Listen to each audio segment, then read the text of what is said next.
We've heard from a friend who is deep cleaning her brother 860 Carriage and has hit a snag.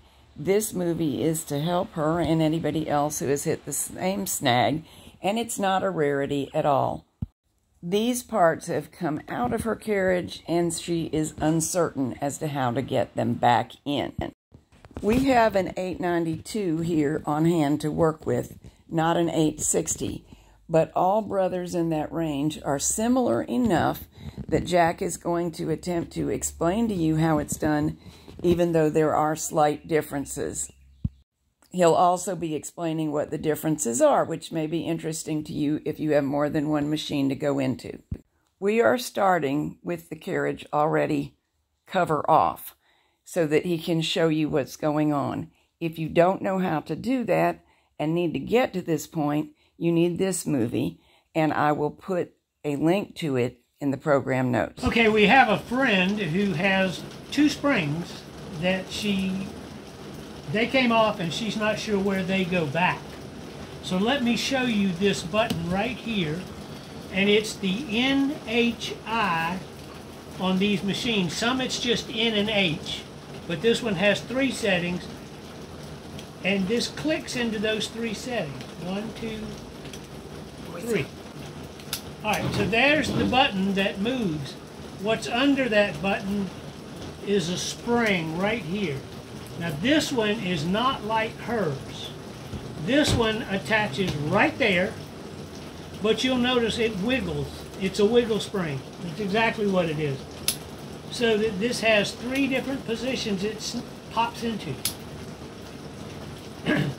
Hers goes over this screw right here. It looks like an old styled hairpin. It's got 2 sides that cross, make a diamond, and cross again. The first cross goes on this slide. The loop at the end goes on this screw, so that it does the same thing. It uncrosses them to the next diamond that's made by the crossing for the second position. So that's where her spring goes. It merely goes down over that screw right there, and it encompasses this post, which is the slide that's operated. You see the round part of that slide button goes over that post. Click, click, click, click. And her spring goes over this screw. Now, this spring is also in the picture. And what happens is, you can see the long end of that spring going way back over here. Let me see if I can show you underneath. It's looped around this post on the top side. Now here's what happens. This screw is the base for the hairpin spring. Could you point with the tool instead of your hand? This screw, see how long it is? It's way longer than any other screw on the board except for the same one on the other end. And look, this is easy to see. There's the loop of the spring, and the butt is closest to that screw. Here is the flipper that it controls. See, I'm stretching the spring. It's a simple return spring. So you're saying that the 2 springs, one on either side, they're the same, but we get a better look at this one? Yes, you get a much better view of this one. So the spring has a closed end, a small closed end, and it has a loop end right there. And it goes over the butt of that flipper, and I'm working the flipper underneath. So what you have to do is look down in here where I'm putting the screwdriver. Yeah. Okay, down in here to see where the long end of that spring goes under. And you can actually, if I were to take this spring off, I could get this spring off of this screw post. But the way to do it is, see, there's no good reason to take this out, this screw, at all. But if you do, and what I'm going to do, it's really long, so I'm going to back it out about half the length of the screw. And you see it disappearing right No fat finger. Thank you. You see it disappearing right there. If I would continue to take that screw out, this spring would be released. And in the case of her, hairpin spring would also be released because it goes on here. Yeah, we're referring to an 860 model that's having this issue. Mine is an 892 that Jack is showing you. They are fundamentally very similar, but in the intervening years, 892s did have some developments. That's right. They changed it to a stronger spring here instead of that hairpin. But how often do you use the N and H? Constantly. So they thought it was better to have a stronger spring in this position. But if you continue to extract that screw, and this is it on the bottom side, right there, you'd either be changing this slide rail here, which you're not, or you'd be releasing those two springs, which is usually how they get loose in these carriages, is somebody takes that screw out thinking it's going to release the cover of the carriage, or they think they are wanting to change this slide. So by dropping that down, I can actually go low enough. You can see the screwdriver. I'll use the hemostat. You see the hemostats can go under the edge of that bar slightly. So if I back this screw down till it comes almost out, I could put this spring in, holding it like so, and reach down and start the screw back in again to capture the closed end of that spring. So with the hairpin off, the screw all the way flush with this surface right here, you can look down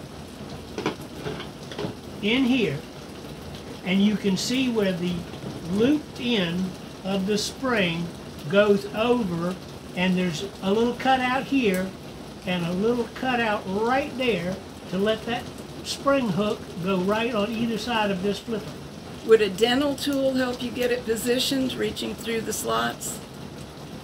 It would, but the easiest thing to do is to, well here, I'll show you with this one. The easiest thing to do is take it off of its post, secure the flipper with your hand, and then if you rotate this around, it'll slide right off. Voila. Again, if you pop it on from the top, like that, and then rotate it around, now you can put it back on its post. Yeah, there you go. Now it's on the post. So lift it from the post, rotate it around, and it'll slip off. See, there is a tiny, tiny gap right there, but that gap is the thickness of the butt of this flipper. It would help to take a screwdriver in and see how I've pinned that. Now I'll show you. Pull it on, maybe a little help from the back side. This way I can do it without my big fingers in the way. See how it slips the thin part of that, and then when you get it in the right position, you rotate it around and you put it on its little post. On this side, with the type of spring, hairpin spring that this particular carriage has, I would take that off. It's just one screw. But if you, like I said, if you don't want to do that, if you lower this screw all the way down till it's almost flush with this surface, this end of the spring will come off. Then you can look right in here, and I can see it. It's hard for the camera to look in there because it's not 3D, but it's right there. You can see, so what you would do is take your spring. If you have hemostats, they're helpful.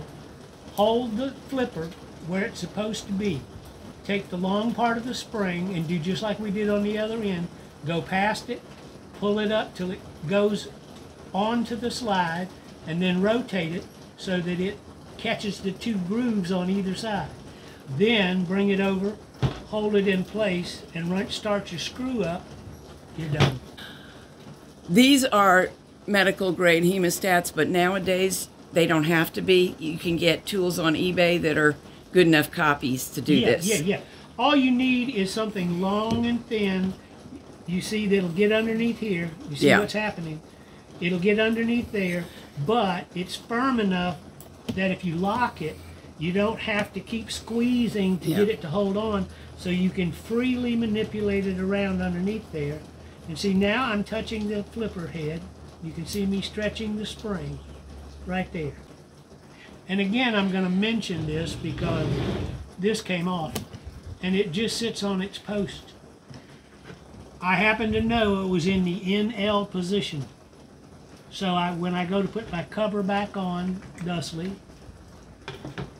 I know that. But suppose it was in the KCSM CR.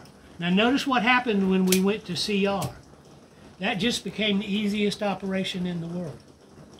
So rotate this out of the way.